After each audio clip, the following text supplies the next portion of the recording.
수업 시작하겠습니다.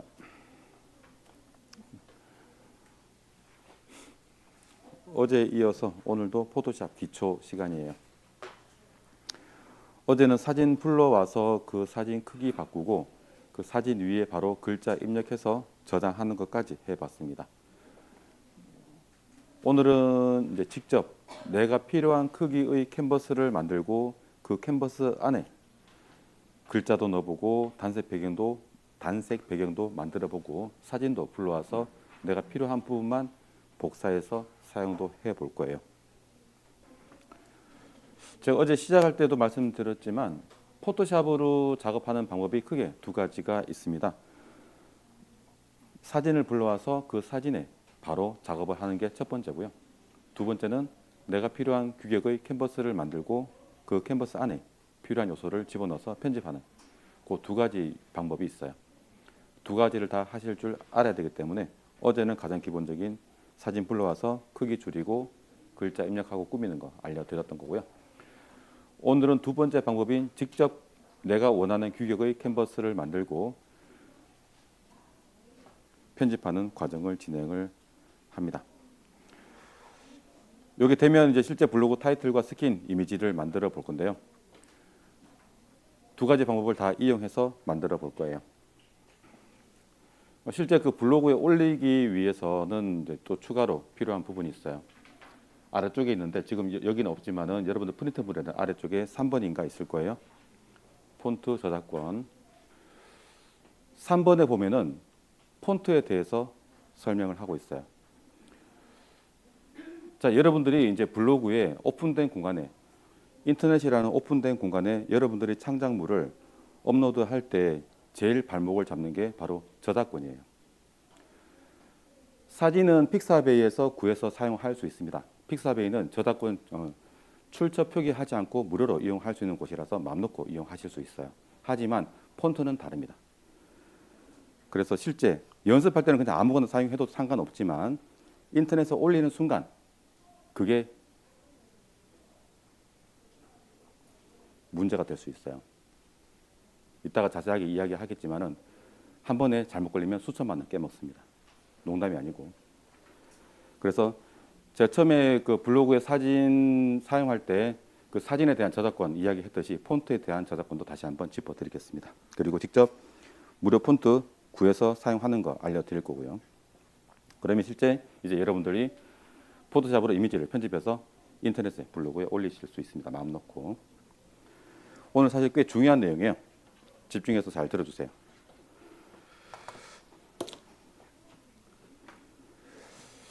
자, 필요한 거는 옆에 페이지 표시해놨습니다. 요 페이지 참고하시면서 설명 들어주시면 되겠습니다.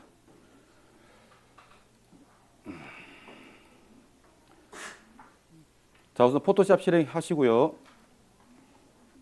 포토샵 실행만 해놓으세요. 혹시 어제 작업하던 사진 뜨면은 사진은 닫아버리면 돼요.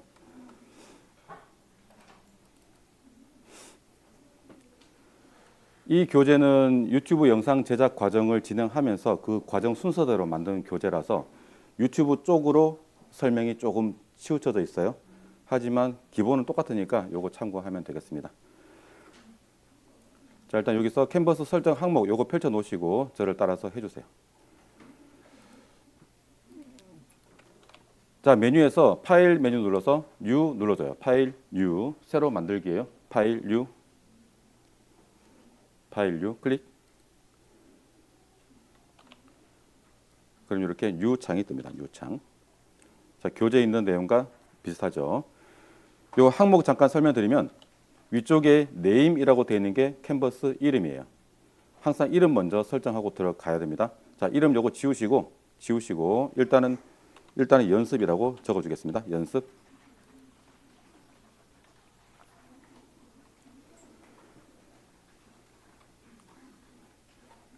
어디 갔지?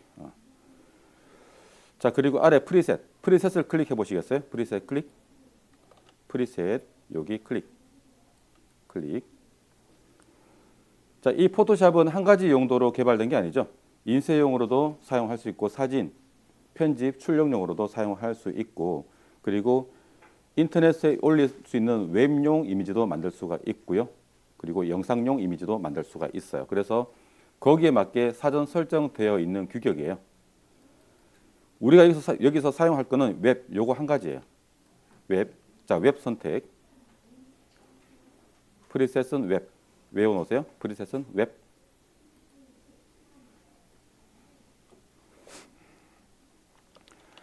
자, 그리고 프리셋 웹 선택하니까 여기 사이즈가 800 곱하기 600 되어 있죠. 요거는 캔버스 규격이에요. 이 캔버스 규격도 웹용으로 몇 가지가 설정이 되어 있어요. 웹용으로 주로 사용하는 규격인데 우리는 이 규격을 사용하지는 않을 거예요. 직접 우리한테 맞는 규격을 이용할 건데 일단은 이 규격 그대로 한번 사용해 볼 필요는 없겠네요. 자, 블로그 타이틀 규격으로 한번 해볼게요. 자, 여기 위드라고 되어 있는 곳이 가로값이에요. 여기 클릭해서 지우시고 966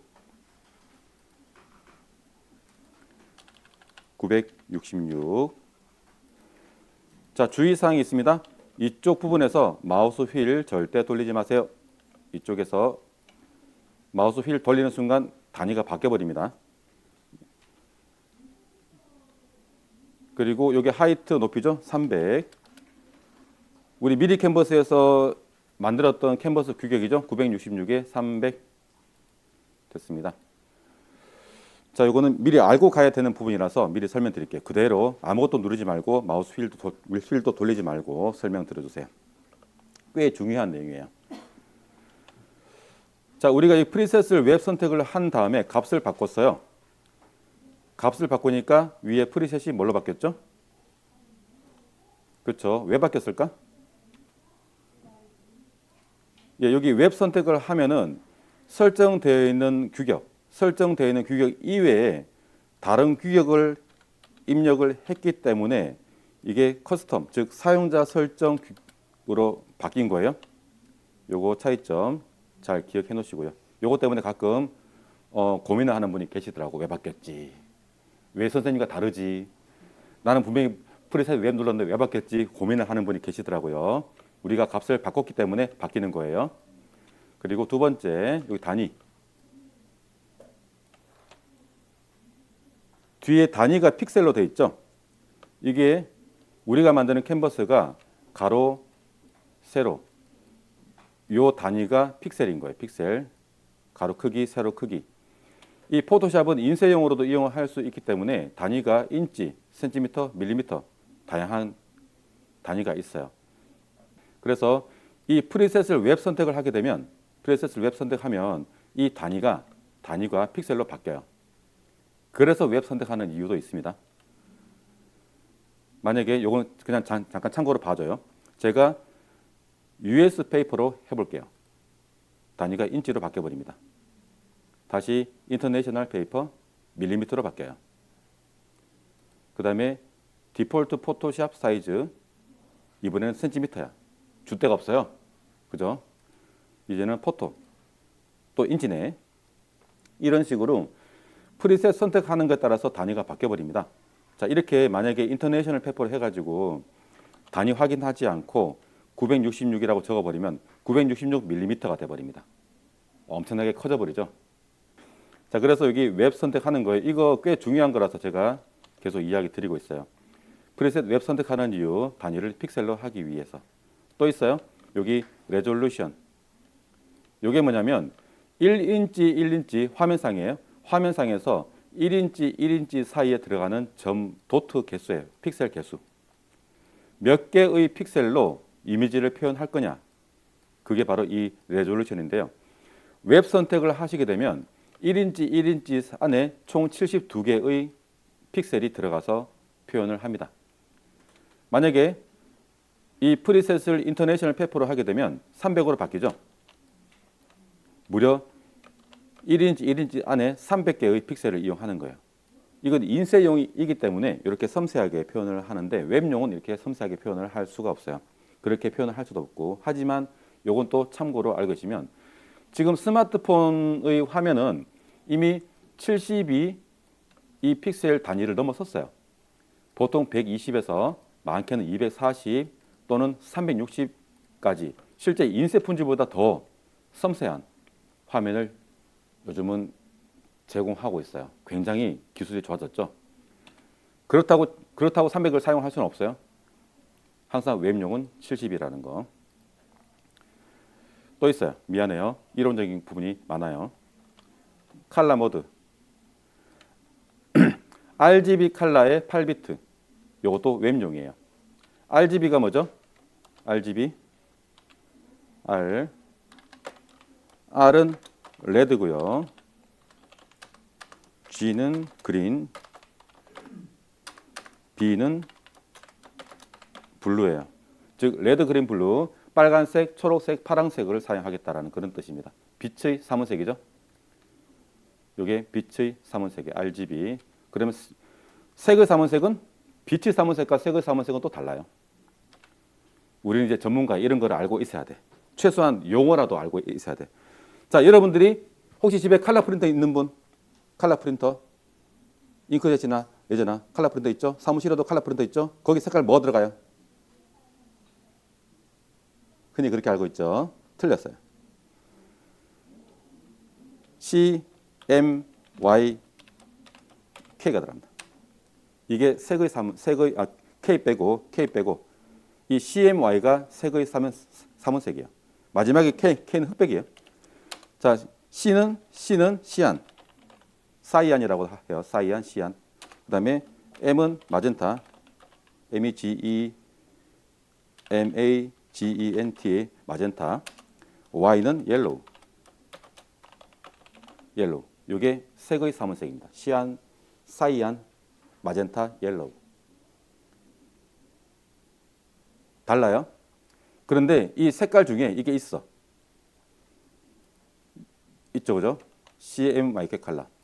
이거는 인쇄용이에요. 인쇄용. 그래서 인쇄용은 CMYK 컬러를 이용하고요. 웹용은 영상용은 RGB 컬러를 이용합니다. 그래서 요거 용도, 이 목적, 용어 잘 기억해 놓으세요. 참고로 K. 이것도 재밌는 사실이 있어요. 이것 때문에 좀 헷갈려 하는 분이 계신데, 자, 색의 삼원색 CMY 마지막에 K가 있어. 자, 조금 전에 빛의 삼원색이 뭐였죠? RGB가 있죠. 자, K는 뭐의 글자냐면 블랙. BLACK의 요 K예요. 근데 다른 거는 다 그 색의 첫 글자를 했는데 얘는 왜 끝 글자를 했대? 라고 의문을 가지는 분이 계실 거야. 계세요? 안 계신가 보네. RGB B와 헷갈리거든. 그래서 마지막에 K를 이용합니다. K. 이해했죠? 그래서 이거 보실 때 CMYK, K는 흑백이다. C는 사이안, 마젠타, 옐로우, RGB는 레드, 그린, 블루다. 이렇게 알고 계시는 것만으로도 여러분들, 자, 지금 집에서 쓰는 잉크젯 프린터, 회사에서 잉크젯 사용하는 컬러 프린터 색깔은 CMYK를 이용합니다. 알았죠? 사이안, 마젠타, 옐로우, 흑백. 요 차이점만 알고 계시더라도 상당한 도움이 될 거예요. 앞으로 살아보시면. 또 있어요. 미안해요. 많아요. 밑에 컬러 프로파일. 이것 때문에 웹 선택합니다. 지금 보면은, 자, 우리가 사용하는 거는 컬러가 RGB 컬러예요. 그죠? 그래서 워킹 RGB, 요거 특히 sRGB 요거를 이용한다고 해서 웹 선택하는 거야. S는 슈퍼의 S예요. 슈퍼 RGB, 좀 더 많은 색을 표현한다고 해가지고 미안해요. 좀 더 많은 색을 표현한다고 해서 sRGB라고 하고요. 아무튼 이렇게 여러 가지 사항이 있어요. 이게 프리셋을 선택함으로 인해서 이런 것들이 다 바뀌거든. 그래서 웹 선택하는 이유는 이렇게 단위, 픽셀, 레졸루션 72, 컬러 모드 RGB, 요거 빼먹었네. 요거 18비트. 요거는 8비트, 컬러 프로파일은 sRGB. 이것 때문에 웹 선택하는 거예요. 아셨죠? 그래서 우리는 그냥 웹 선택하시면 된다. 그리고 규격은 가로 세로 크기는 우리가 필요한 규격을 입력하시면 된다. 요것만 기억해도 돼요. 프리셋은 웹, 단위는 이렇게 적어주면 되고, 여기서 마우스 휠 사용하면 단위가 바뀌어버리기 때문에 휠 사용하지 않는다라고만 기억하고 계시면 되겠습니다. 자, 오케이 눌러주세요. 오케이. 설명이 길었습니다. 죄송합니다. 해야 돼. 그래도 안 하고 넘어가면 나중에 실수하게 돼요. 자, 이제 이렇게 캔버스를 만들었어요. 지금 만든 캔버스는 블로그 타이틀 규격의 캔버스예요. 세로 크기는 나중에 여러분들이 하실 때 임의로 결정하시면 됩니다. 자, 일단 여기서 기본적으로 해야 될 거. 자, 레이어 만들고 관리하기 요거를 간단하게 좀 하고 나서 할까요? 아니면 이거부터 할까? 어차피 해야 되니까 어제 레이어 만들기는 제가 알려드렸어요. 좀 더 세부적으로 알려드릴 거야. 이동, 복제, 삭제, 그룹화 하는 거. 요것도 필수로 알고 있어야 되는 기능이라서 설명 먼저 드릴게요. 자, 먼저 레이어 추가하는 거 제가 몇 가지를 알려드렸죠? 기억나는 대로 말씀해 보세요. 레이어 추가하는 방법 몇 가지였지? 자, 레이어 패널 아래에 있는 요거 뉴 레이어 버튼 또 뭐였지? 기억나는 대로 얘기해봐요. 제가 두 가지를 알려드렸어. 두 가지. 그렇지? 가장 기본적인 메뉴예요. 자, 메뉴 이용하는 게 가장 기본적인 거. 첫 번째, 레이어, 뉴, 레이어 메뉴 이용하시면 되고요. 레이어, 뉴, 레이어. 그리고 레이어 패널, 야 어디 가니? 레이어 패널 하단에 도구 중에 이렇게 뉴 레이어 버튼 누르셔도 됩니다. 또 다른 방법이 있긴 있는데 그건 나중에 이야기 드릴게요. 자, 레이어를 한 개 만들어줘요. 레이어 1 하나 더 만들어줘요. 레이어 2 하나 더 만들어줘요. 레이어 3 자, 세 개를 만들었습니다. 레이어 1, 2, 3 자, 일단은 여기 아무것도 작업하지 않고 그냥 요 순서만 바꿔볼게요. 자, 순서 바꾸는 방법 간단해요.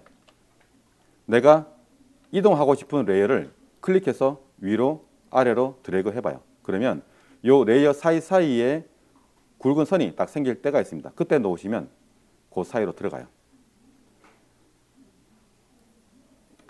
자, 이렇게 제가 얘를 끌고 위로 올리니까 이 사이에 굵은 선이 나왔어. 이때 놓으시면 레이어 2와 3 사이에 1이 들어갑니다. 이렇게 바꿔봐요.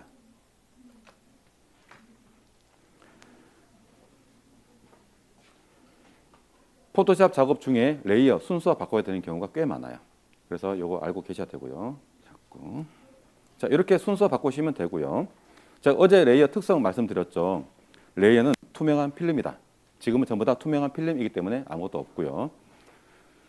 여기다가 만약에 위쪽의 레이어에 뭔가 불투명한 요소를 집어넣으면 아래쪽은 안 보인다. 그런 특성 잘 기억하시면서 자, 이번에는 레이어 지우는 건 어제 알려드렸죠. 두 가지. 지우고 싶은 레이어 선택하시고 키보드 딜리트 키를 누르거나 아래쪽에 이 휴지통 누르면 되는데 특성이 있죠. 자, 지우개를 누르면 어떻게 돼요? 미안해요. 말이 헛 나왔어. 지금 정신이 혼미해지고 있어. 자, 키보드 딜리트 키를 누르면 어떻게 되죠? 얘 선택하고 키보드 딜리트 키를 눌렀어. 삭제되죠? 자, 그런데 삭제되면서 포토샵이 어떻게 삭제해? 어떻게? 매정하게 지울까요? 물어보지도 않고 낼름 지워버려. 기억나죠? 그래서 혹시라도 내가 실수로 지울 수가 있어서 제가 딜리트 키는 가급적이면 사용하지 말라고 부탁을 드렸죠. 그래서 이 밑에 있는 휴지통을 누르면 이렇게 지울까요? 어디 가니? 휴지통 눌렀는데? 이렇게 그렇지. 이렇게 지울까요? 라고 물어봐요. 혹시 이거 Don't show again 누르지 마세요. 그러면 얘도 또 질문 안 해. 그래서 이거는 꼭 확인하고 지우는 습관 들이시고요. 저도 이제 좀 많은 작업 하다 보면 실수를 할 때가 있어요. 그러면은 내가 뭘 지웠지? 못 찾는 때가 있습니다. 이게 지우는 방법이고요. 자, 그룹화 할 수도 있어요. 그룹화. 자, 조금 전에 레이어 패널 아래쪽에 보면은 뉴 레이어 왼쪽에 보면 이 폴더 모양의 버튼 보이시나요? 눌러보세요. 그러면 위에 그룹이라는 폴더가 하나 만들어질 거야. 그죠? 자, 이 폴더 안에 레이어를 끌고 폴더 위쪽으로 올라가면 이쪽 그룹 주위로 테두리가 딱 생길 거예요. 이때 놓으시면 그룹 속으로 들어갑니다. 옮겨보세요. 세 개 다. 레이어 1, 2, 3 다 그룹 1 쪽에 올려봐요.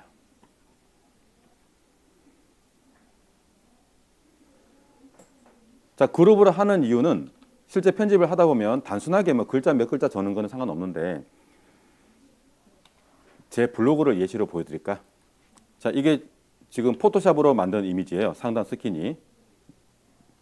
자, 그룹이 야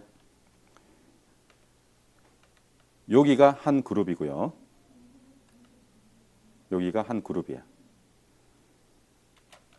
그리고 이쪽 전체가 한 그룹인데 이 전체 한 그룹 안에 또 세부적으로 그룹이 들어가 있어. 그룹 안에 그룹을 넣을 수도 있어요. 이렇게 그룹화 되어 있고요. 여기도 한 그룹, 한 그룹, 전체가 한 그룹. 이 많은 요소들을 모든 레이어에 전부 다 펼쳐 놓게 되면 관리가 안 돼. 그래서 이렇게 같은 거는 묶어서 함께 움직이거나 함께 숨기거나 그렇게 하기 위해서 그룹화하는 거예요. 그래서 필수로 그룹도 할 줄 아셔야 됩니다. 자, 그룹에서 빼는 방법 쉬워요. 그냥 밖에서 그냥 꺼내서 밖으로 끄집어 내면 돼. 이렇게 밖으로 끄집어 내시면 됩니다. 밖으로 나올 때는 이렇게 선이 이렇게 레이어 사이사이에 굵게 나왔을 때 놓으시면 거기에 딱 들어가고 오케이. 이렇게 그룹도 만들 수 있고 다시 그룹에서 빼낼 수도 있습니다. 요 레이어 이름도 바꿀 수 있어요. 자, 레이어 아무거나 이 레이어라는 글자 있죠. 글자를 더블 클릭해 봐요. 더블 클릭. 글자 더블 클릭. 그러면 이름 바꿀 수 있게 나와요. 자, 이렇게 이름 바꾸는 이유는 이 레이어 위에 뭐가 있는지 그거를 내가 나한테 이야기를 해주는 거예요. 예를 들어서 뭐 유튜브 로고 이런 식으로 알 수 있게 아니면 메뉴 1 이렇게 배경 이미지 이런 식으로 내가 알아볼 수 있게 나한테 이야기해 주는 거예요. 그러면 나중에 관리하기가 쉬워요. 찾기도 쉽고 한두 개 있을 때는 괜찮은데 50개, 100개 있다고 생각해 봐요. 구분이 안 돼 있으면 이렇게 이름이 구분이 안 돼 있으면 어떤 건지 한참 눌러봐야 돼.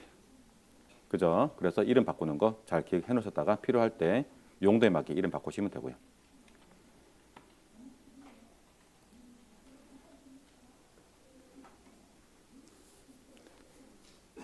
자, 이렇게 만든 레이어는 복제를 할 수 있어요. 복제. 자, 복제하고 싶은 레이어를 마우스 우클릭, 듀플리케이트 레이어. 여기에 레이어 복제하는 거예요. 눌러봐요. 듀플리케이트 레이어. 그러면 이렇게 여기서 어떤 이름을 할 건지 물어보죠. 이름 바꾸고 하셔도 되고 그냥 그대로 카피 누르시고 그냥 이름 더블 클릭해서 이름 바꾸셔도 돼요. 마음대로. 이렇게 복제하는 이유는 글자 같은 경우에 한번 글자 입력하고 그 스타일 그대로 새로운 글자를 좀 만들고 싶을 때 그 글자 레이어를 복제해가지고 위치 바꾸고 글자 내용만 바꾸면 되겠죠. 또 활용하는 방법은 다양합니다.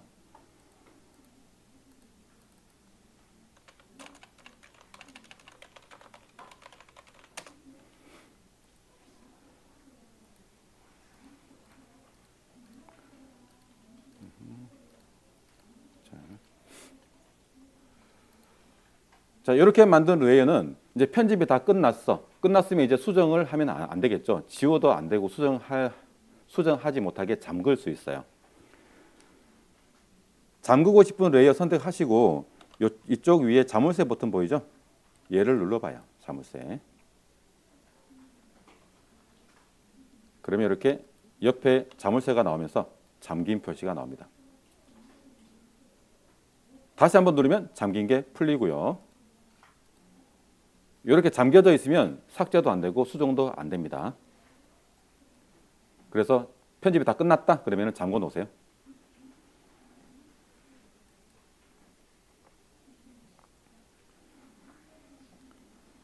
자, 요거는 기능 한 가지 더 설명드리고 다음 기능 설명드릴게요. 자, 지금 레이어 아무거나 선택해 놓으시고요. 아무거나 빈 레이어 빈 레이어 아무거나 선택해 놓으시고, 자, 도구 패널 왼쪽 도구 패널 맨 아래에 있는 요거 제가 표시해 놓은 거 요거 클릭해 봐요.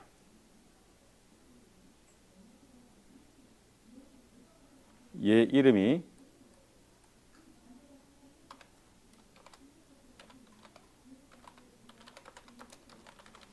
포그라운드 컬러 정경색이야 이게. 정경색.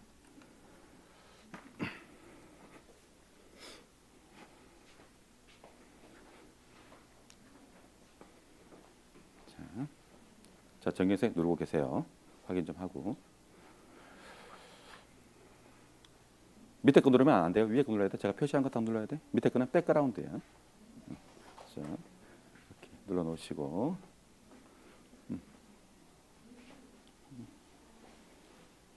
자, 누르고 있어요. 누르고 있어요. 자, 준비된 거 확인해야 진행하지. 오케이. 설명할게요.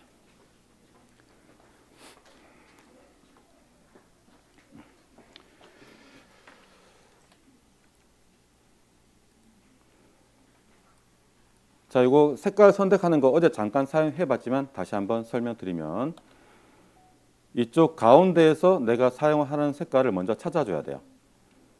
그래서 내가 사용하고자 하는 색깔을 이렇게 찾아주시고 그리고 이쪽 왼쪽에서 내가 사용할 색깔을 선택하는 거야. 찾고 선택하고 오케이. 찾고 선택하고 오케이. 그 순서대로 하시면 되는데, 일단은 색깔 중에 살짝 연한, 채도가 낮은, 눈이 덜 아픈 색깔을 아무거나 골라줘요. 혹시 여기 only 웹 컬러 체크 되어 있는 분은 체크 풀어버려요. only 웹 컬러 체크 되어 있는 분은 체크 풀어버려요. 요거 체크되어 있으면 색이 이렇게 단순하대요. 물론 이렇게 해도 상관없지만 요즘은 크게 의미가 없어요. 이게 뭐냐면 웹상에서 가장 표현이 잘 되는 색상이에요. 웹상에서 가장 표현이 잘 되는 색상. 근데 요즘은 크게 의미가 없는 게 요즘 성능이 워낙 좋아져가지고 다 표현되더라고요. 그래서 얘는 체크하지 말고 그냥 쓰시면 돼요. 자, 색깔 선택하시고 오케이. 오케이. 그러면 이렇게 포그라운드 컬러 색깔이 바뀌었을 거야. 바뀌었나요? 네. 자, 그리고 키보드 Alt 키 누르고 있는 상태에서 딜리트, 키보드 딜리트.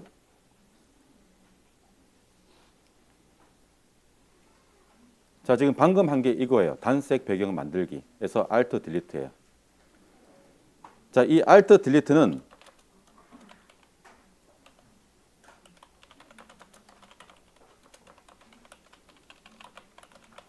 포그라운드 컬러로 칠하기입니다. Alt 딜리트는 포그라운드 컬러로 칠하기.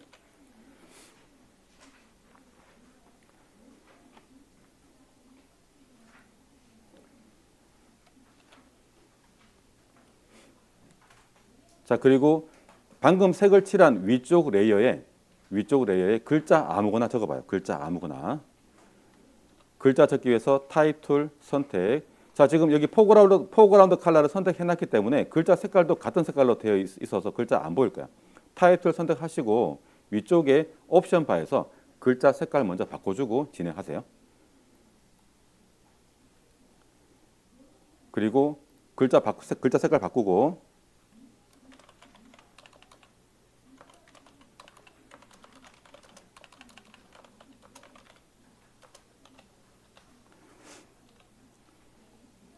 글자 입력하고 상단 옵션 바에서 완료 버튼, 그리고 무브 툴 이동 도구 선택하시고 글자 위치 바꾸는 거 잊지 마시고, 글자 속성도 역시 글자 입력하고 상단 옵션 바에서 완료 버튼 꼭 눌러 주시고, 그리고 무브 툴 선택하시고 그 다음에 캐릭터 패널에서 글자 속성 바꾸시면 됩니다. 글자 아무거나 입력. 제가 지금 다음 기능 설명을 위해서 이렇게 추가적인 작업을 했어요. 됐죠? 자, 이걸 왜 했느냐? 어제 한 거 뭐 글자 쓰는 거 복습하는 것도 있지만은요. 많이 써봐야 좀 익숙해지겠죠. 레이어 기능을 더 추가 설명하기 위해서 뭔가 요소가 올라가 있어야 되거든. 자, 이게 다시 한번 주의사항 설명드리면, 자, 레이어는 투명한 필름이기 때문에 위에서 아래로 내려다 본다. 우리는 옆에서 보고 있지만 위에서 아래로 내려다 본다. 그러면 자, 만약에 이렇게 색을 칠한 자, 제가 레이어 이름을 단색 배경이라고 바꿔 놓을게요. 이 단색 배경 레이어가 지금 전체 면을 완전히 색을 칠하고 있어. 이 상태에서 이 단색 배경이 글자 위로 올라가 버리면 글자가 안 보이죠. 그죠? 얘가 글자 아래로 내려가야 글자가 보입니다. 이런 특성 잘 이해하시라고 설명드리고 싶었고요. 또 있어요. 자, 지금 레이어를 잠깐 끄고 켜고 할 수 있어요. 여기 앞에 뭔가 째려보고 있는 눈 보이나요? 눈 찔러봐요. 눈 콕 찔러봐요. 글자 앞에 있는 눈 찔러보고 다시 단색 배경도 눈 찔러보고 그러면 그 눈을 클릭해서 눈이 사라진 요 레이어는 잠깐 꺼지는 거야. 이런 식으로 해서 내가 사용하지 않는 거는 잠깐 꺼놨다가 필요하면 다시 꺼내가지고 사용하시면 돼요. 잠깐 끄는 거야. 이거 지우지 않고 잠깐 그냥 이렇게 필요 없는 거는 꺼놓을 수 있어. 요거 설명하려고 이렇게 했었어요. 자, 요거 저장 한번 합시다. 파일, 세이브 에즈. 파일 누르고 세이브 에즈. 파일, 세이브 에즈. 작업하는 거는 수시로 저장해야 돼요. 자, 포토샵 작업 폴더 그대로 들어가 있나요? 항상 여기 위치 먼저 확인하는 습관 들으시고요. 위치 어디 되는지 확인해 봐요. 자, 포토샵 작업 되어 있는 분은 그대로 하시고 만약에 포토샵 작업이 안 돼 있는 분은 바탕 화면 나가셔서 다시 찾아 들어가세요. 포토샵 작업. 자, 찾아 들어가신 분은 그대로 저장입니다. 저장. 뭐라 그러면 그냥 오케이. 무슨 말인지 몰라. 됐습니다. 자, 캔버스 만들고 레이어 만들고 관리하기 까지 설명드렸어요. 그러면서 단색 배경 확 색깔 채우는 까지 덤으로 함께 설명이 됐습니다. 이따가 또 설명 또 드릴 거예요. 어제보다 설명이 좀 더 깊이 있죠. 어제는 그냥 레이어 만들고 꺼냈는데 오늘은 설명이 많았어요. 다 필요한 내용이라서 나머지 내용은 쉬었다가 다음 시간에 할게요.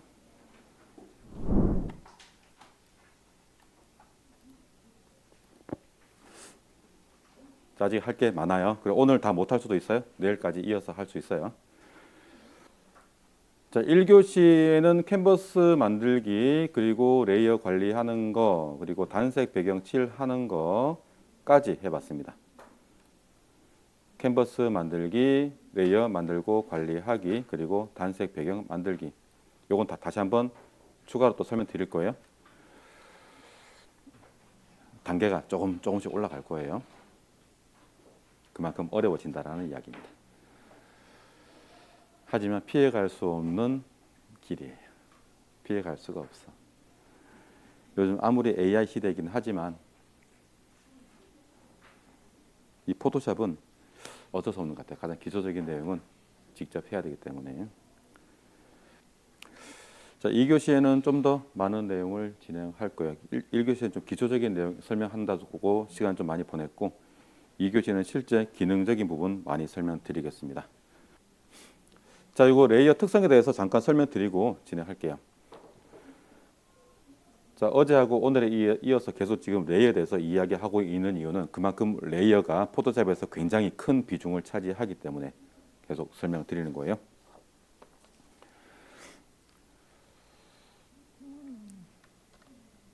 자, 이러한 레이어는 전부 다 투명한 필름이다. 투명한 필름을 쌓아서 위에서 내려다 보는 방식으로 되어 있다. 라고는 제가 말씀드렸고요.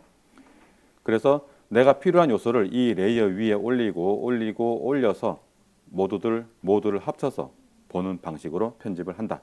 라고도 말씀드렸습니다. 혹시 제가 표현할 때 뭔가 좀 이상한 거 느끼지 못했나요?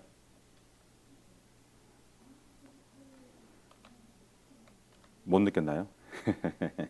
그거 꼭 가끔 이야기하는 분 계신데. 자, 제가 레이어 위에 글자를 올리고 레이어 위에 사진을 올리고 레이어 위에 개체를 올리고라는 표현을 계속 사용하고 있는데요.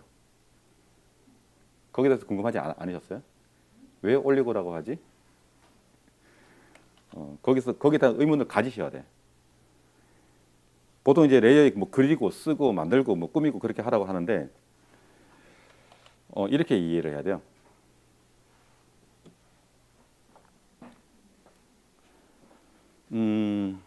자, 여러분들이 이제 카페나 식당 가서 요즘 카페는 빼고 요즘 카페에서 서빙하는 카페 없죠? 자, 일반 식당에 가서 음식을 시키면 어디에 담아오죠? 쟁반. 영어로 트레이. 좀 고급지게 트레이. 트레이에 딱 받쳐서 오죠, 그죠? 그게 레이어예요. 자, 글자, 도형, 심지어 우리가 칠한 이 색도 레이어 위에 올린 거야. 레이어 위에 그린 게 아니고요. 레이어 위에 올려놓은 거야. 그렇게 이해를 해야 됩니다. 그래서 레이어를 움직이면 식당 가서 쟁반에 음식 담아서 들고 올 때 쟁반을 들고 오지 음식을 들고 오진 않죠. 그렇게 이해하셔야 됩니다. 자, 포토샵의 레이어도 이 레이어 위에 글자가 올라가 있어. 이 글자를 움직이는 게 아니에요. 레이어를 움직이는 거야. 그래서 항상 레이어 위에다가 올린다라는 표현을 자주 많이 사용하고 있습니다. 그 특성을 잘 이해하셔야 돼요. 자, 지금 글자 레이어 선택하시고요. 이 글자를 클릭하지 말고 이동 도구로 이 글자 옆에 다른 곳을 빈 곳을 클릭해서 움직여 봐요. 그래도 글자가 움직여요. 그죠? 글자를 움직이는 게 아니라 글자가 있는 레이어를 움직이기 때문에 가능한 거예요. 그렇게 이해를 하시면 됩니다.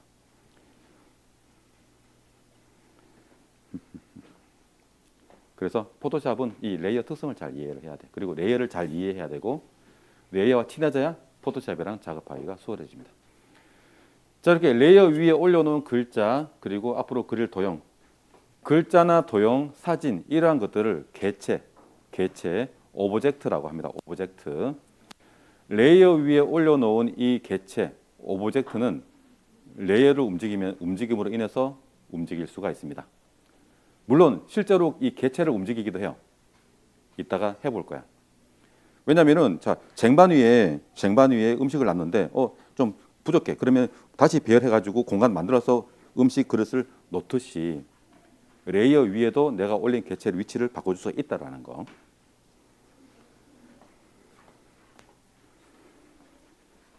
요건 좀 개념적인 거라서 제가 설명을 좀 많이 드립니다.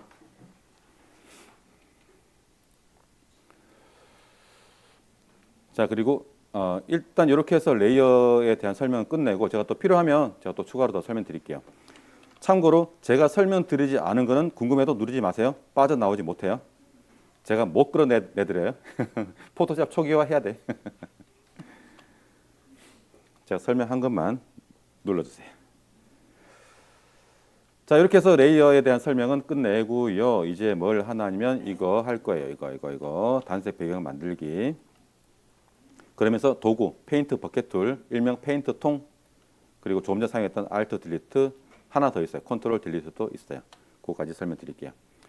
참고로 자, Alt 딜리트는 정경색을 만드는 거지만 컨트롤 딜리트는 백그라운드 컬러를 칠하는 겁니다. 백그라운드 컬러. Alt 딜리트, 컨트롤 딜리트. 요거는 Alt는 정경색을 칠하고 컨트롤 딜리트는 백그라운드 색깔을 칠합니다. 참고하시고요. 자, 일단 여기 여기 만들어 놓은 레이어는 다 지우세요. 백그라운드 맨 밑에 거 빼고 맨 위에 거 클릭, 아래 거 쉬프트 클릭 전부 다 선택해서 지워버려요. 깨끗하게 낼름 지워요.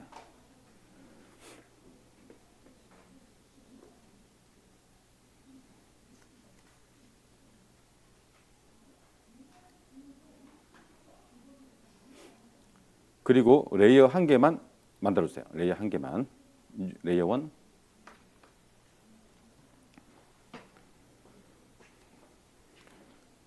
제가 조금 전에 레이어 만드는 방법 다른 것도 있다고 했는데 제가 알려드린 두 가지 이외에 또 있어요.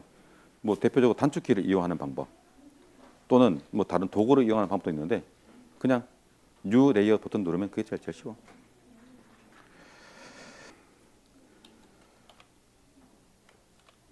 자, 요거 이름을 바꿀게요. 레이어 이름. 자, 레이어 1 더블 클릭. 단색 배경. 단색 배경.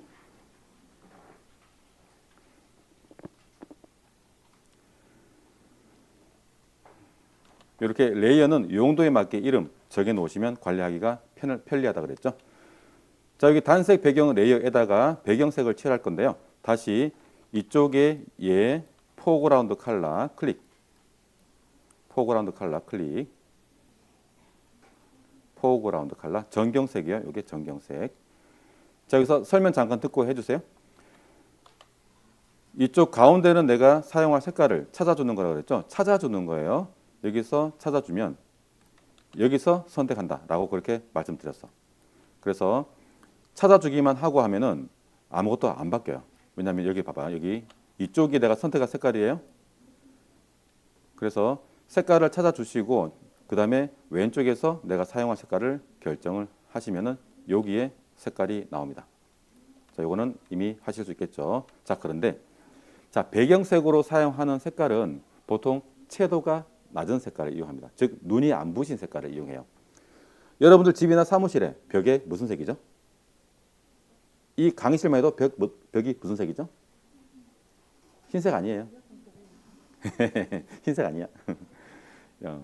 100% 흰색은 아니에요. 심지어 책도 지금 제가 영상 교재 말고 일반 책도 100% 흰색 안 써요. 약간 베이지 그레이 쪽에. 자, 어쨌거나 자, 배경색은 눈이 안 부신 저채도의 색깔을 이용하는데요. 자, 쉬워요. 반을 뚝 잘라. 이렇게. 자, 머릿속에 가상의 선을 그려요. 자, 흰색과 검은색이 있는 쪽이 채도가 낮은 색깔이에요.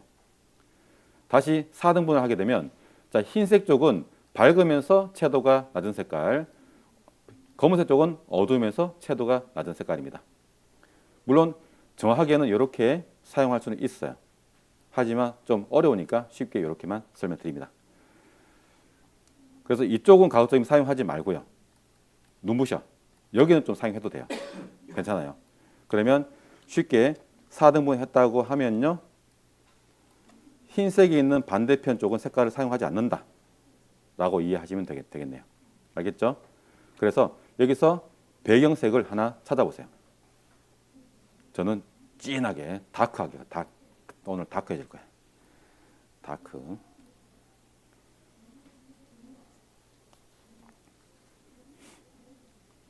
자, 선택하신 분은 오케이. 그러면 전경색이 바뀝니다.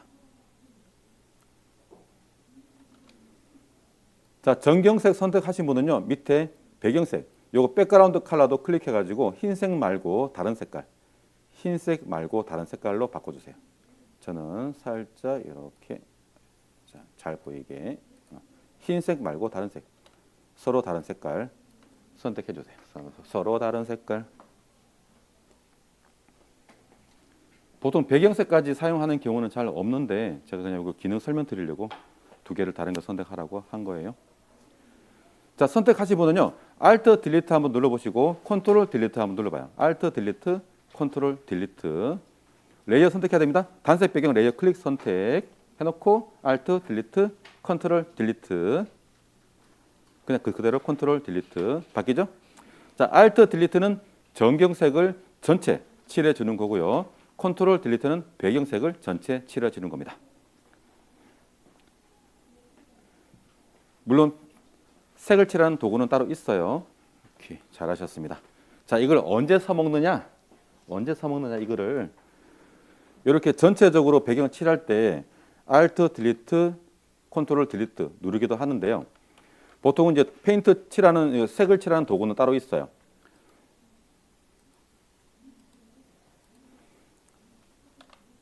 자, 요 모양 도구 보이나요? 중간점이죠, 중간점. 요거 찾으신 분은 이 도구를 마우스 오른쪽 버튼으로 클릭해봐요. 오른쪽 버튼 클릭. 그러면 여기에 페인트 버켓 툴이 있습니다. 요거 선택. 페인트 버켓 툴 선택.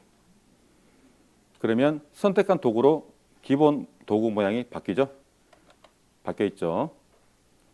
자, 이게 페인트 통, 즉 색을 칠하는 도구예요. 자, 그대로 위에 레이어를 새로 하나 만들어 주시고 새 레이어 만들고 새로 만든 레이어 클릭 선택. 자, 일단 이름 바꾸지 말고 그대로 연습 한번 해봅시다. 자, 지금 밑에 레이어는 잠깐 끌게요. 단색 배경 레이어는 잠깐 꺼주세요. 눈 콕 찔러서 꺼주세요. 그리고 위에 새로 만든 레이어 클릭 선택. 항상 이렇게 내가 작업하고자 하는 레이어를 선택해 주셔야 됩니다. 선택하지 않으면 이렇게 아무것도 선택이 안 돼 있으면 작업할 수가 없어요. 이렇게 클릭해서 선택하는 거 잊지 마시고. 자, 새로 만든 레이어 선택해 놓으시고요. 이 페인트 통 가지고 그냥 클릭해봐. 클릭, 캔버스 클릭, 캔버스 클릭. 그러면 현재 포그라운드 컬러를 칠해줍니다. 이 페인트 통은 포그라운드 컬러를 위에다가 칠해주는 거예요. 근데 뭐든지 이렇게 그 도구를 이용하기도 하고 단축키를 이용하기도 해요. 그래서 둘 다 알고 계셔야 됩니다. 자, 단계가 쉽지는 않죠. 이게 처음 사용하는 거라서 당연한 거예요. 자, 도구는 항상 다른 도구 사용하고 나서 맨 위에 이동 도구 선택하는 거 잊지 마시고요. 항상 기본 대기는 이동 도구예요. 자, 전부 다 이동 도구 선택. 됐죠? 오케이. 자, 이제 요 레이어도 잠깐 눈 콕 찔러서 꺼주세요. 그리고 새로운 레이어를 하나 만듭니다. 뉴 레이어.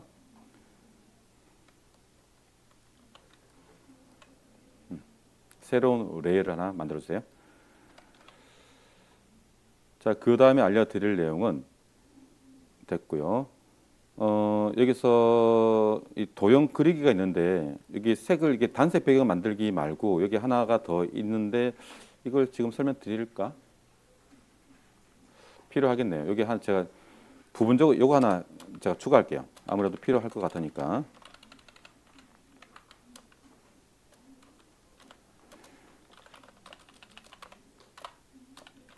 부분 도색하기. 자, 얘는 마크 툴을 이용하는데요. 마크 툴로 감싼 다음에 이용을 하고 있습니다. 이 마크 툴이 어떤 거냐면, 자, 도구 중에 선택 도구 바로 아래에 있는, 미안해요. 이동 도구. 이 이동 도구 바로 아래에 있는 이거예요. 이동 도구 바로 아래에 있는 요게 마크 툴이고, 얘를 마우스 오른쪽 버튼 클릭해 봐요.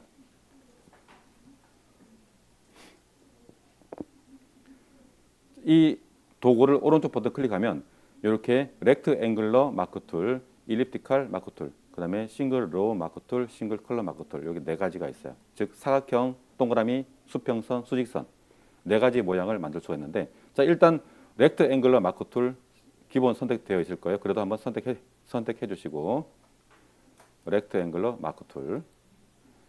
자, 이제 캔버스 쪽으로 와서 클릭하고 드래그하면 이렇게 영역을 설정할 수 있어요. 클릭 드래그 하면 클릭 드래그 하면 이렇게 영역을 설정할 수 있어. 자, 이렇게 영역 설정하시고 Alt 딜리트 한번 눌러보시고 컨트롤 딜리트 한번 눌러보시고,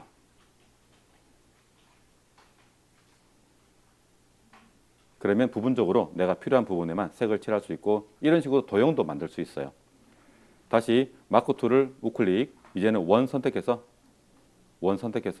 원도 그려서 Alt 딜리트, 컨트롤 딜리트 눌러보시고,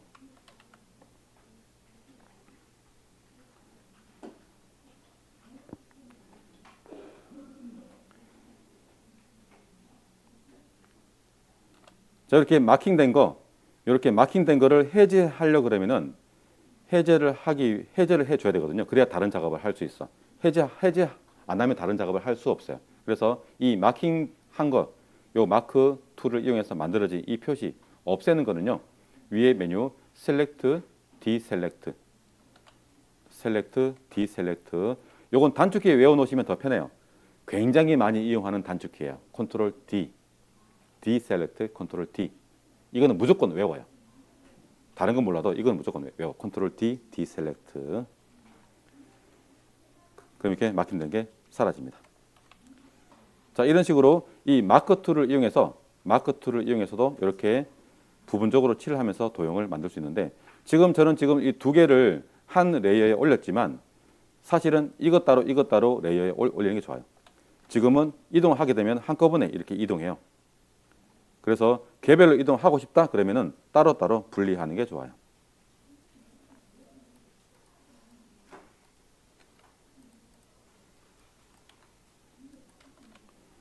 이렇게 들어가.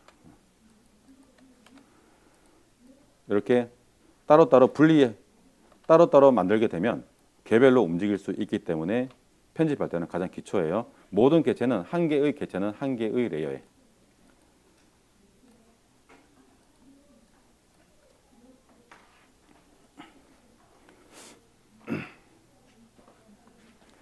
이 마크 툴은 제가 배경 지우기 할 때 눕기 작업할 때 그때 세부적으로 설명드릴게요. 자, 이 마크 툴로 실제 도형 그리지 않아요? 도형 도구는 따로 있어. 도형 그리는 거. 이건 이제 부분적으로 칠하는 걸 설명하기 위해서 마크 툴을 했고, 이 마크 툴은 꽤 다양한 기능이 있어요. 내가 선택한 영역을 삭제하거나 복사하거나 칠하는 기능을 가지고 있습니다. 그래서 배경 지우기 할 때 꽤 많이 이용할 거예요. 여기까지 끝. 여기까지 끝. 자, 그래서 칠하는 거 다시 한번 정리해서 설명드리면, 잘 들어주세요. 정리할 때는 따라하기 없기.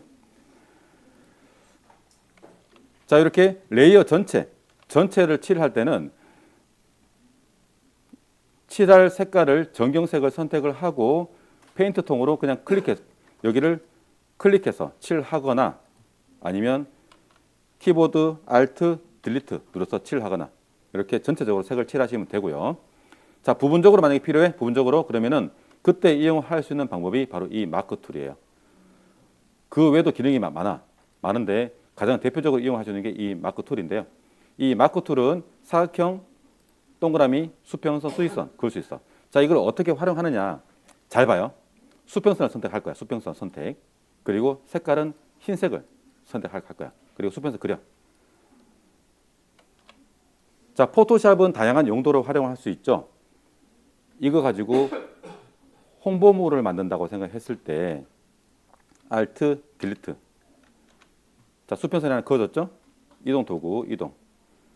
그리고 글자를 적어. 타입 툴 선택, 색깔 흰색.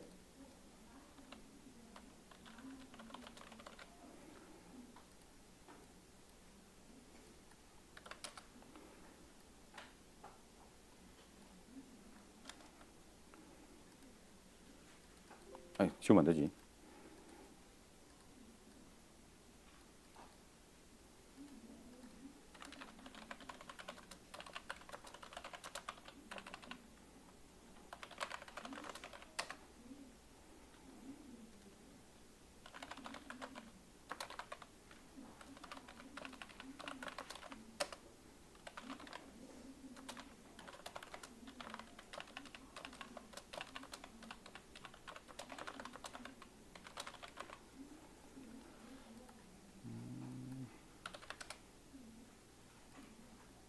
(30, 36, 60)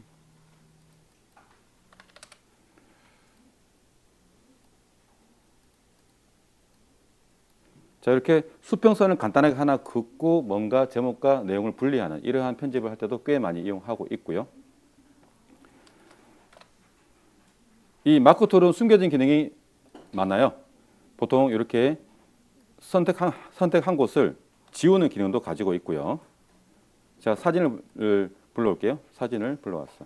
자, 이 사진에서 선택한 곳을 복사하는 기능도 가지고 있고요.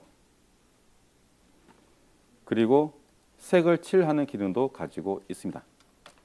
미안해요. 이렇게.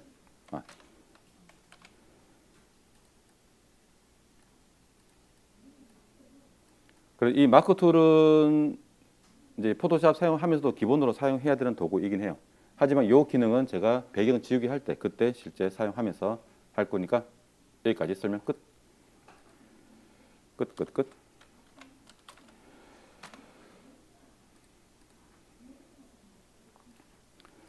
자, 이제 중요한 거예요. 중요한 거. 이거. 이 작업을 해야 돼. 이 작업을. 여기서 많이 어려워 하시거든요. 자, 우리가 타이틀이나 스킨 이미지를 만들 때 또는 블로그에 올릴 컨텐츠를 만들 때 단색 배경을 이용하기도 하지만 사진 배경을 이용하기도 하죠. 바로 그 작업이에요. 어제는 우리가 사진을 불러와서 원하는 크기로 줄인 다음에 글자만 입력했지만 오늘은 우리가 미리 캔버스를 만들어 놨어. 그러면은 사진을 불러와서 이 캔버스 안에 사진을 우겨 넣어야 돼. 자, 우겨 넣는 방법 두 가지가 있어요. 두 가지 그거를 알려드리겠습니다. 첫 번째, 이게 첫 번째고 이게 두 번째야. 첫 번째는 이 프리 트랜스폼이라는 기능을 이용할 거고요. 두 번째는 크롭 툴을 이용할 거예요. 자, 첫 번째 프리 트랜스폼 기능을 알려드릴게요. 사진을 하나 불러오세요. 사진. 어제 사용했던 사진 불러오셔도 돼요. 사진을 하나 불러오세요. 사진을.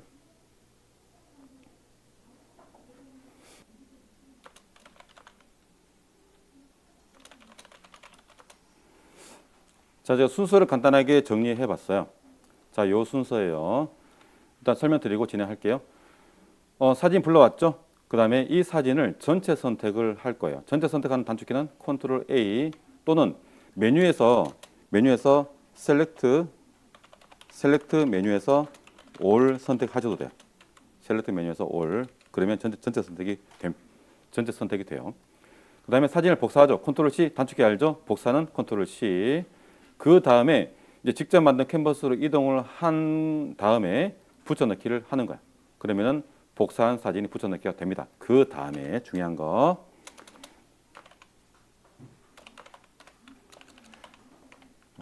과정이 참 복잡하죠. 미안해요. 제가 만든 건 아니지만. 그 다음에 사진 크기 조절인데 메뉴가 에디트 메뉴에서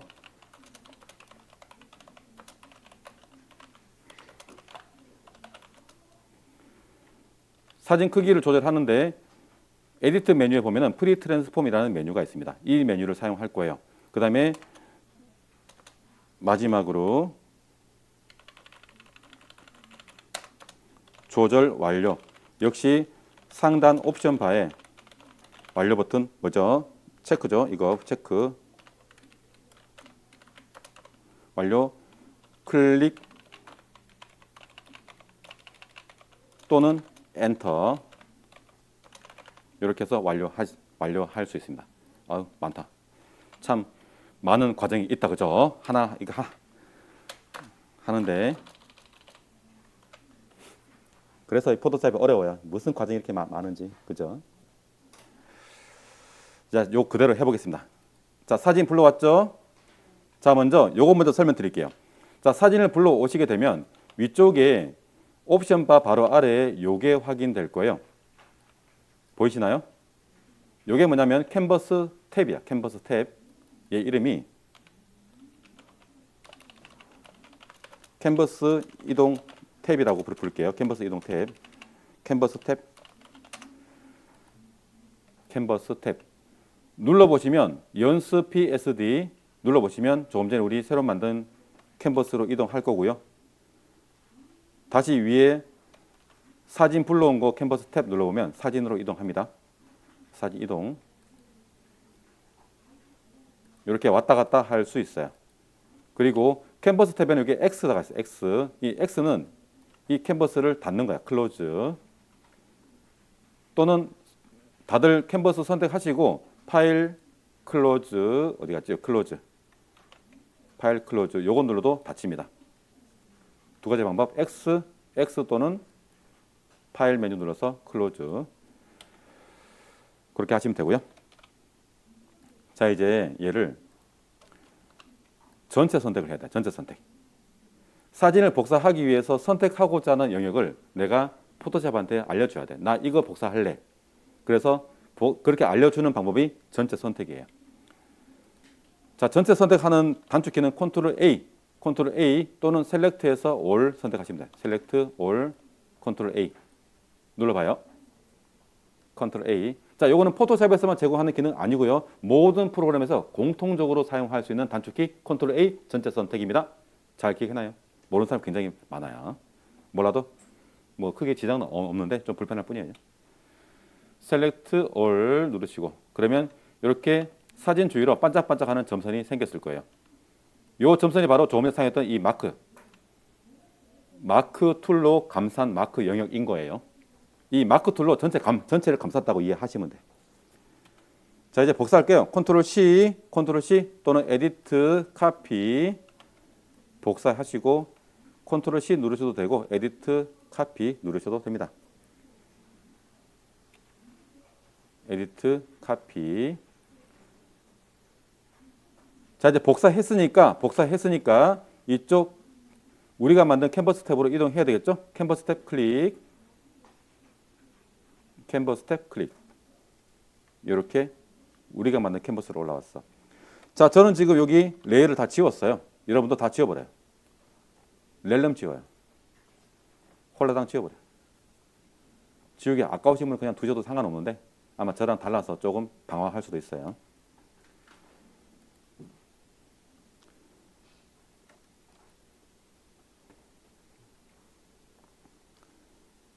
자, 다 지우신 분은 붙여넣기 해봐요. 붙여넣기 컨트롤 V 또는 에디트 페이스트 붙여넣기 사진이 클 거예요. 크기 맞춰야 돼.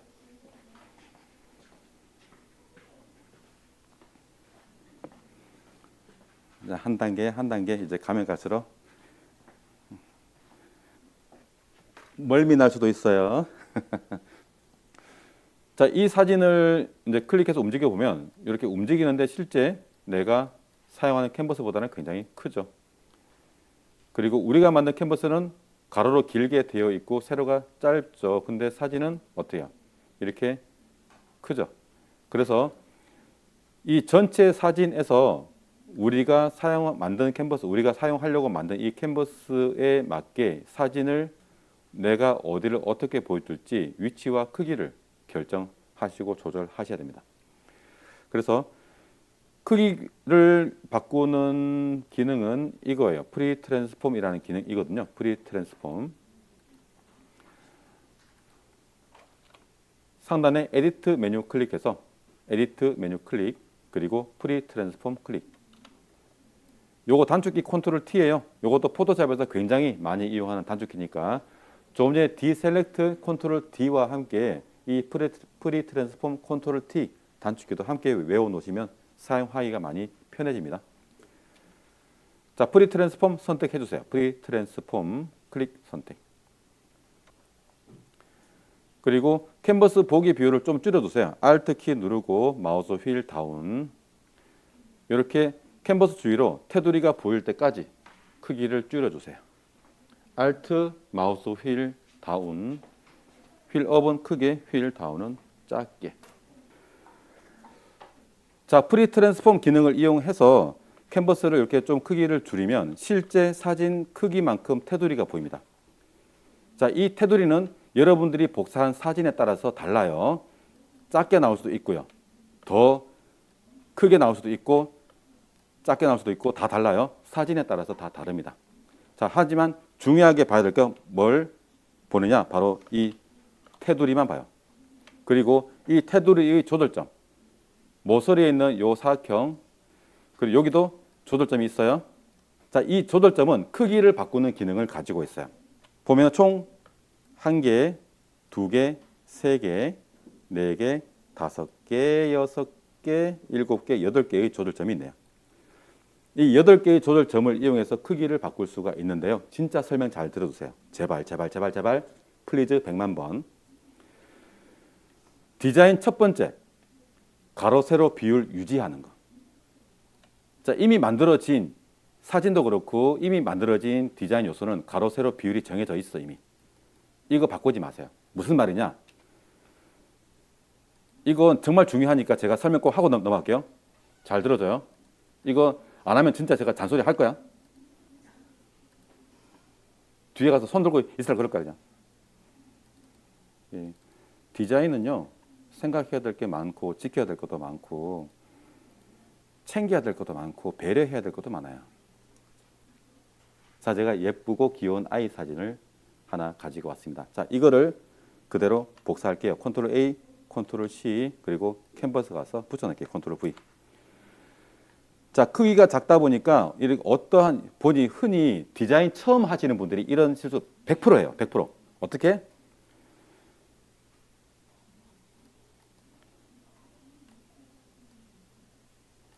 이렇게 합니다. 이렇게. 디자인 처음 하시는 분들은요, 100%예요. 다 이렇게 해요. 무슨 말 하는지 몰라요? 진짜? 실망인데. 흥이다. 자, 이게 원본이야. 원본이에요.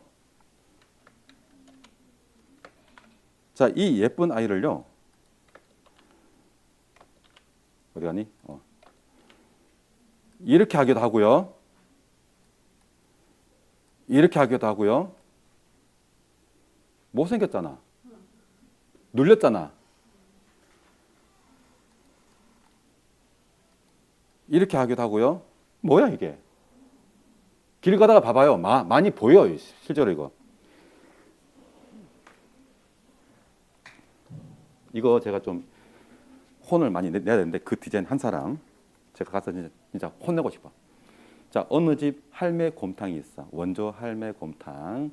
자, 시골길 가다가 잘 봐요. 원조 할매 곰탕 현수막을 한두 번쯤 보셨을 거야. 거기 할머니 얼굴이 없대? 넙대하게 올라가 있어요. 할머니가 무슨 죄야. 그죠? 자기는 그냥 곰탕을 맛있게 만들었을 뿐인데 그 얼굴을, 그 고운 얼굴을 그렇게 넙대하게 해놨더라고. 왜?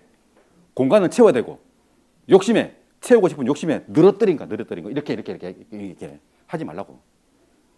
그래서 그것 때문에 그래서 제가 뭘 설명할 거냐? 잘 들어줘요. 가로 세로 비율 유지하면서 지키면서 크기를 바꾸셔야 돼. 그 말을 하고 싶었어요. 자, 그래서 지워. 오케이. 자, 프리 트랜스폼 상태에서 이 모서리에 있는 조절점만 쓰세요. 모서리에 있는 조절점만 이용하시고, 그리고 중요한 거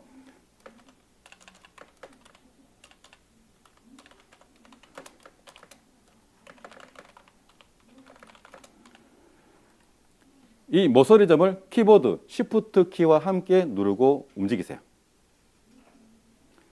이거 누르지 말라고 했어요. 누르면 혼나 진짜. 모서리 점만 Shift 키 누르고 클릭 움직이면 가로 세로가 함께 바뀝니다. 그리고 이동하면서 이렇게 크기 바꿔주시면 돼요. 자, 이게 이쪽에 안 보이는 거 이것 때문에 욕심이 생겨서 얘를 이렇게 줄여.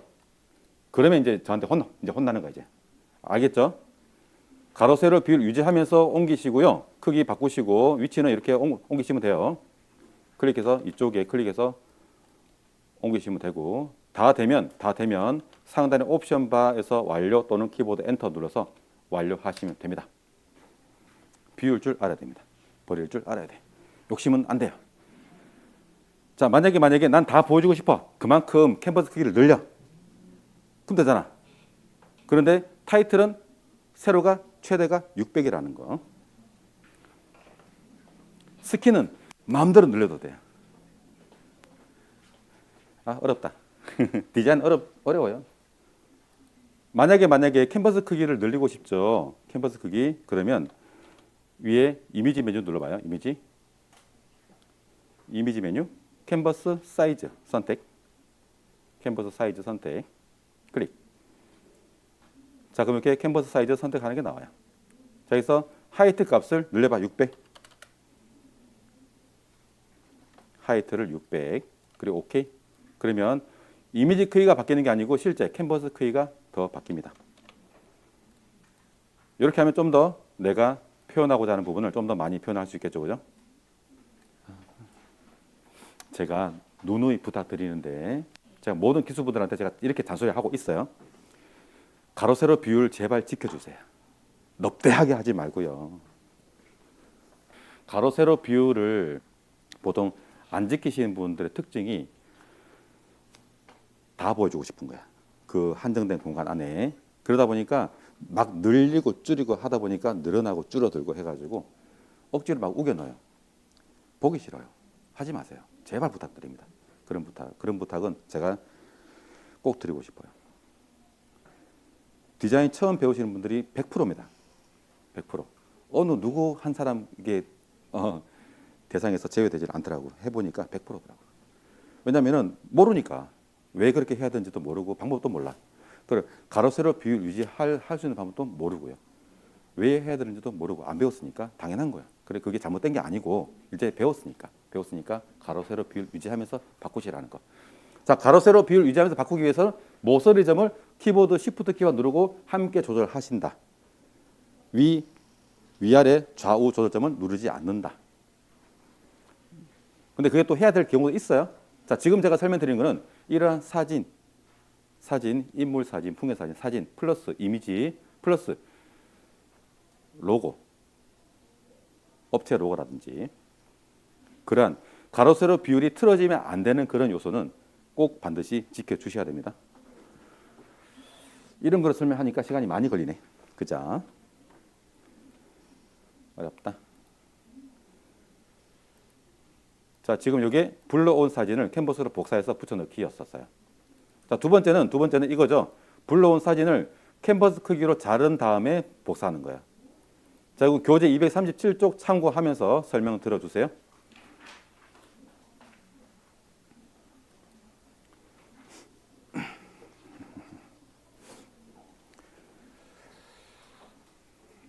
자, 일단 요 레이어는 잠깐 꺼줄까요? 새로 복사해 넣은 요 레이어는 앞에 눈 찔러서 잠깐 꺼주세요.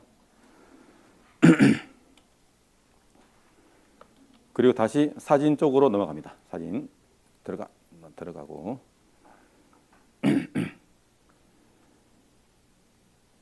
자 조금 전에 사진을 전체 선택해 놨기 때문에 그거를 해제를 해야 돼요. 지금 저처럼 이렇게 반짝반짝반짝 뭐가 나오면은 현재 선택이 되어 있는 거야. 요거는 선택 해제합니다. 셀렉트, 디셀렉트 딱 해제됐어요. 셀렉트, 디셀렉트 또는 컨트롤 D. 자, 설명 잘 들어주세요. 이번에도 제가 좀 잔소리 많이 할 거예요. 자, 자르기 도구는 위에서 5번째. 얘가 자르기 도구예요. 눌러봐요. 자르기 도구 클릭. 자르기 도구 클릭. 자, 그러면 다시 뭔가 점선이 나왔을 거야. 아직 아무것도 누르지 말고요. 궁금해도 누르지 말고 유혹에 넘어가지 말고. 상단 옵션 바에 보시면 옵션 바에 뭔가 값을 입력하는 칸이 나와요. 자, 이쪽 왼쪽이 가로 크기, 오른쪽이 세로 크기예요. 자, 왼쪽에 966 소문자 PX까지 입력해 주세요. PX까지 966 소문자 영어 PX까지 똑같이 저랑 똑같이 입력해 줘요. 똑같이. 그리고 세로는 똑같이 300px 이렇게 적어줘요. 똑같이. 뒤에 px 안 적으시면 안 돼요. 꼭 적어야 돼요. px.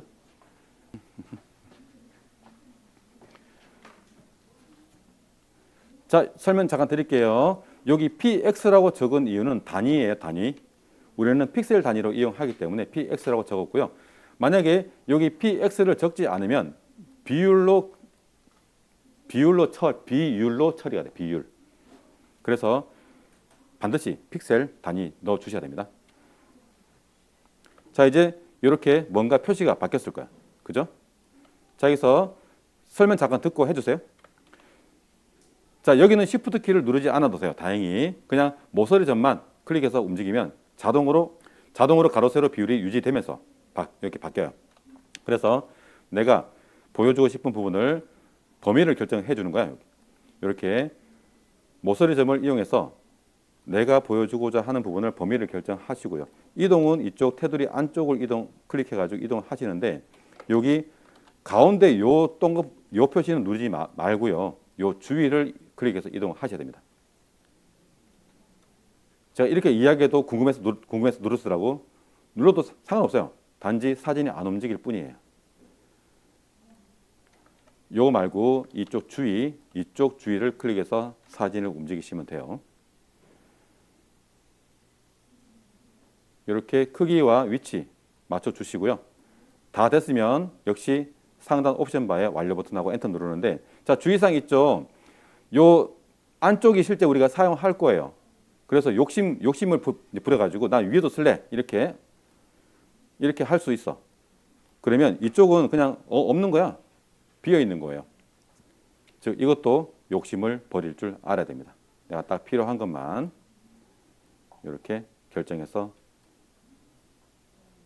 결정하시고 완료, 상단에 완료 또는 키보드 엔터 눌러봐요.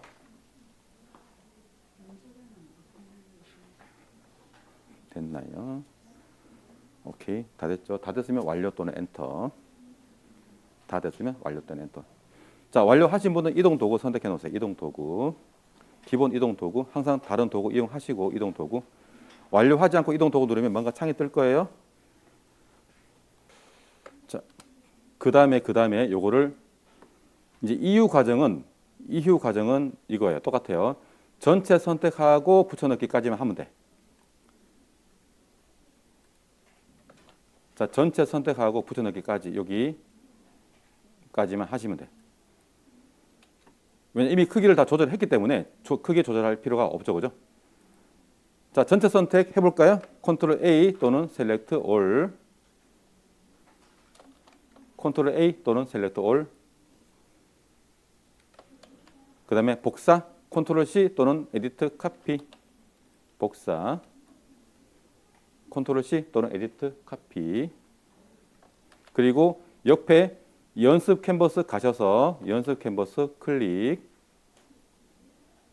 연습 캔버스 이동, 그리고 붙여넣기, 컨트롤 V 또는 에디트 페이스트 또는 붙여넣기, 컨트롤 V. 그러면 이렇게 딱 맞게 들어갑니다. 이게 두 번째 방법이었어요.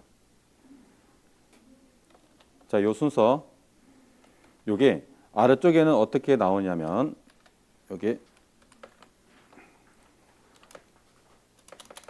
자, 사진 불러오기, 그 다음에 여기가 불러오기, 그 다음에 얘가 들어가죠. 불러오기. 자, 2번에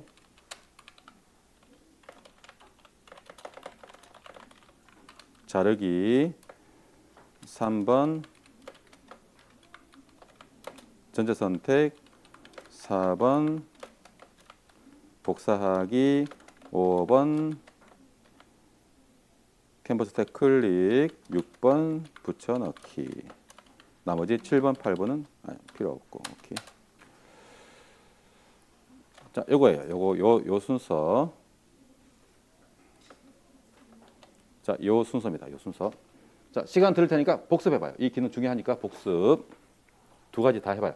캔버스도 새로 만들어 보시고, 새로 만든 캔버스에 사진 통으로 옮겨서 복사해가지고 크기, 프리 트랜스폼으로 크기도 맞춰보시고, 그 다음에 크롭 툴로 잘라서 복사도 해보시고, 실제 이 기능 가지고 내일 타이틀과 스킨 만들어 볼 거예요.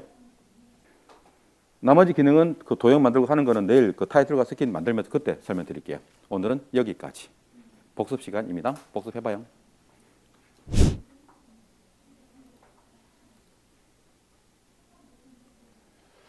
자, 4분 남았네요. 슬슬 정리할까요? 자, 오늘 진행했던 거 빠르게 정리해드리고 끝낼게요. 자, 오늘 했던 거는 캔버스 만들기 알려드렸고, 그리고 레이어 관리하는 거 알려드렸고요. 그리고 단색 배경, 레이어 한 개 만들고 전체 칠해서 단색 배경 만드는 방법을 알려드렸고요. 그리고 뭐 굳이 오늘 설명하지 않아도 됐을 부분인데 제가 부분 도색하는 것도 알려드렸습니다. 그리고 이제 새로 만든 캔버스에 사진을 두 가지 방법으로 맞춰 넣는 것을 알려드렸는데요. 특히 이제 권장하는 거는 뭐 딱히 없는데 주로 많이 사용하는 거는 이 크롭 툴을 이용하는 것을 더 많이 이용하고 있습니다. 하지만 이 프리 트랜스폼도 꽤 많이 이용하고 있다라는 거. 왜냐하면은 사진에서 내가 정확하게 필요한 것만 딱 골라서 할 수도 있겠지만 마음이 바뀔 수도 있잖아요. 조정하다 보면 이게 더 좋은데? 라고 할 수도 있어요. 그때 또 새로 자르기가 힘드니까 그냥 프리 트랜스폼을 하겠다 좋다라는 분도 있습니다. 뭐 취향 차이예요.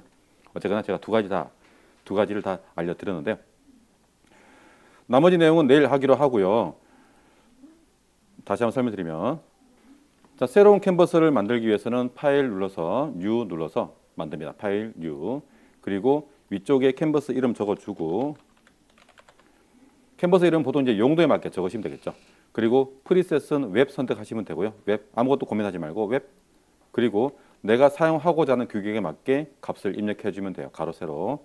보통 블로그 타이틀이 가로가 966이고 세로는 50에서 600이기 때문에 대충 한 300 정도 잡아놨어요.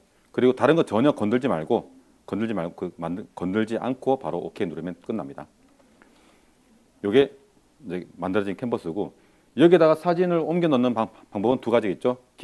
전부 다 설명하기 시간 좀 길고, 대표적으로 많이 이용하는 게 자르기 도구죠. 자르기 도구. 여기서 사진을 갖고 와서 자르기 도구 선택, 그리고 위에 크기, 규격 입력하고 요 반드시 px까지 입력해 줘야 되는 거 잊지 마시고요. px. 그리고 모서리 좀 조절해서 이렇게 크기 그리고 위치 결정해서 완료. 그리고 이렇게 다 한 거는 전체 선택하고 복사 캔버스 가서 붙여넣기 하면 이렇게 간단하게 배경 사진으로 넣을 수가 있습니다. 이 크롭 툴을 많이 이용하지만 프리 트랜스폼도 많이 이용하니까 여러분들이 용도에 맞게 이용하시면 되고요. 색깔은 주로 여기 우리 사용하는 건 요거 포그라운드, 요것만 주로 이용해요. 백그라운드는 우리가 전혀 이용하지 않습니다. 그래서 신경 쓰지 마시고 위에 있는 포그라운드 컬러만 선택하시면 됩니다. 포그라운드 컬러. 색을 칠하는 방법은 이 페인트통을 이용하기도 하고요. 그리고 이 포그라운드 컬러 칠하는 거는 키보드 Alt Delete 누르면 현재 전체를 칠하기도 하고 마크 툴로 선택한 영역만 칠하기도 할 거예요. 그래서 이렇게 오늘 기본적인 기능 알려드렸고, 내일은 실제 이 기능 가지고 타이틀과 스킨 이미지 만들어서 실제 등록까지 해볼 거예요. 그러면서 무료 폰트 사용하는 것도 함께 알려드리겠습니다. 고생하셨고요. 정리해 주시고.